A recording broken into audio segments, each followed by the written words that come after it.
Bonjour, donc là c'est l'exercice 35, page 213, où ce qui était différent par rapport aux autres consignes, c'est qu'il n'y avait pas de dessin main levée et c'était à vous de le faire.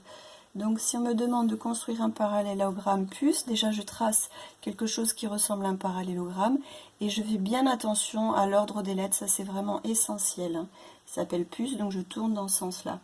Tel que PU égale 5,6, PC égale 6,9, donc là ça m'oblige à tracer une diagonale pour pouvoir poser les 6,9, et PE égale 3,4.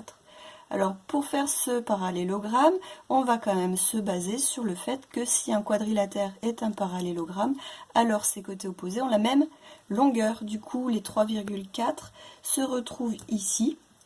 Et donc dans ce cas, maintenant, je vais commencer à tracer le triangle PUC, où je connais donc les longueurs des trois côtés et je le fais donc avec le compas. Donc je trace PUC et après je ferme le parallélogramme avec la méthode compas. Pour l'exercice numéro 2, vous aviez également à tracer un parallélogramme à main levée qui s'appelle POUX, donc on fait attention à l'ordre des lettres. Deux centres A, donc quand on me dit deux centres A, clac clac, ça veut dire que je trace les deux diagonales et A est le point d'intersection. Bon, cela dit, là on s'en servait pas, mais bon, il faut le savoir.